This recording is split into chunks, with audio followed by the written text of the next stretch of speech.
ನಾನಿವತ್ತು ಕಷಾಯ ಮಾಡ್ತಾ ಇದ್ದೀನಿ. ನಾನು ನಮ್ಮನೇಲಿ ಡೈಲಿ ಟೀ ಕುಡಿಯಲ್ಲ, ಕಷಾಯ ಕುಡಿತೀವಿ. ಅದಕ್ಕೆ ನಾನಿವತ್ತು ಕಷಾಯ ಮಾಡೋದು ತೋರಿಸ್ತೀನಿ. ನಾನು ಒಂದು ಪಾತ್ರೆಗೆ ಇಷ್ಟು ನೀರು ಹಾಕ್ಕೊಂಡಿದ್ದೀನಿ. ಒಂದು ದೊಡ್ಡ 2 ಲೋಟದಲ್ಲಿ ದೊಡ್ಡ ಲೋಟ ತಗೊಂಡಿದ್ದೀನಿ. ಇದನ್ನು ಇವಾಗ ಗ್ಯಾಸ್ ಆನ್ ಮಾಡ್ತೀನಿ.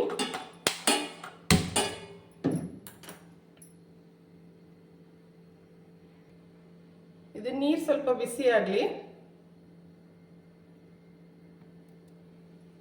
ನಾನು ಇದಕ್ಕೆ ಇವಾಗ ನೀರು ಬಿಸಿಯಾಗಿದೆ. ಒಂದು 4 ಸ್ಪೂನಷ್ಟು ಕೊತ್ತಂಬರಿ ಕಾಳು ಹಾಕ್ಕೊತೀನಿ.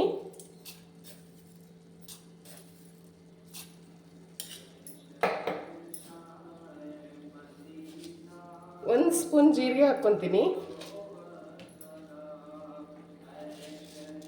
1 ಸ್ಪೂನ್ ಸೋಂಪು ಕಾಳು ಹಾಕ್ಕೊತೀನಿ. 1 ಸ್ಪೂನ್ ಮೆಂತ್ಯ ಕಾಳು ಹಾಕ್ಕೊತೀನಿ. ನಾನು ಬೆಲ್ಲನ ಈ ಥರ ಕುಟ್ಟಿಟ್ಕೊಂಡಿದ್ದೀನಿ. ಮೆಷರ್ಮೆಂಟ್ ಮಾಡೋಕ್ಕೆ ಸರಿಯಾಗಲ್ಲ ಅಂತ, ಅಳತೆ ಗೊತ್ತಾಗಲ್ಲ ಅಂಥೇಳಿ ಇದು 4 ಸ್ಪೂನಷ್ಟು ಬೆಲ್ಲ ಹಾಕ್ಕೊತೀನಿ.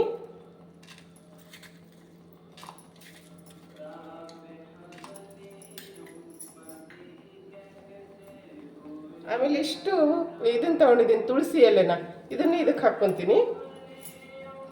ಇದು ಚೆನ್ನಾಗಿ ಕುದೀಲಿ.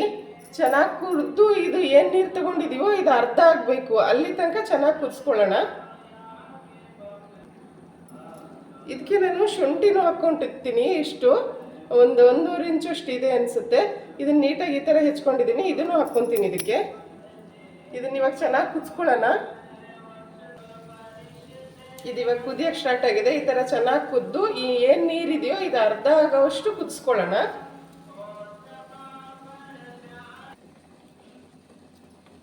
ಇವಾಗ ನೋಡ್ರಿ, ಇದು ರೆಡಿಯಾಗಿದೆ ಕಷಾಯ.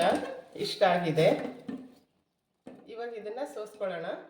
ಇದಕ್ಕೆ ಬೇಕಾದ್ರೆ ನೀವು ದೊಡ್ಡ ಪತ್ರೆಯಲ್ಲೇ ಹಾಕ್ಕೊಬೋದು, ಇಲ್ಲ ಈ ಪೌಡ್ರನ್ನೆಲ್ಲ ರಾತ್ರಿ ಪೌಡ್ರ್ ಮಾಡಿ ಇಟ್ಕೊಬೋದು ಈ ಕಾಳುಗಳನ್ನ. ಇಲ್ಲ ಅಂದರೆ ರಾತ್ರಿನೇ ನೆನೆಸಿ ಮಕ್ಕೊಂಡು ಬೆಳಗ್ಗೆ ಕಷಾಯ ಮಾಡ್ಕೊಬೋದು. ನಿಮ್ಗೆ ಯಾವ ರೀತಿ ಇಷ್ಟನೋ ಆ ರೀತಿ ಮಾಡ್ಕೊಬೋದು. ಆದರೆ ನಾನು ಬೆಳಗ್ಗೆ ಎದ್ದೆ ಇದನ್ನೆಲ್ಲ ಡೈರೆಕ್ಟಾಗಿ ಹಾಕಿ ಮಾಡ್ತೀನಿ. ನೀವು ಟ್ರೈ ಮಾಡಿ ನೋಡಿ, ತುಂಬ ಚೆನ್ನಾಗಾಗತ್ತೆ. ನಾವು ಟೀ ಕುಡಿಯಲ್ಲ, ಬೆಳಿಗ್ಗೆ ಎದ್ದಿದ ತಕ್ಷಣ ಈ ಕಷಾಯ ಕುಡಿತೀವಿ. ತುಂಬ ಒಳ್ಳೆಯದು ಆರೋಗ್ಯಕ್ಕೆ. ನೀವು ಟ್ರೈ ಮಾಡಿ ನೋಡಿ. ಇವಾಗ ಇದನ್ನು ಸೋಸ್ಕೊಳ್ಳೋಣ.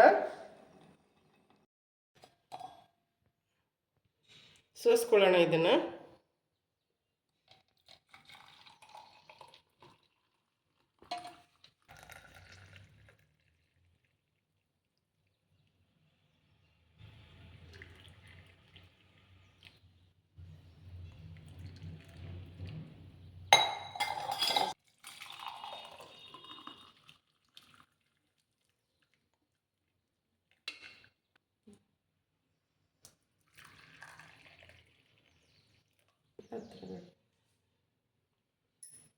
ನೋಡ್ರಿ, ನಾನು ರೆಡಿ ಮಾಡ್ಕೊಂಡಿದ್ದೀನಿ ಕಷಾಯ. ಇವಾಗ ಕುಡಿಯೋಕೆ ರೆಡಿ ಆಗಿದೆ. ನಾನು 4 ಜನಕ್ಕೆ ಮಾಡಿದ್ದೀನಿ.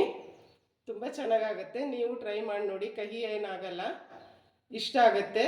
ಚಳಿಗಾಲದಲ್ಲಂತೂ ತುಂಬ ಇಷ್ಟ ಆಗುತ್ತೆ ಎಲ್ಲರಿಗೂ. ನೀವು ಟ್ರೈ ಮಾಡಿ ನೋಡಿ.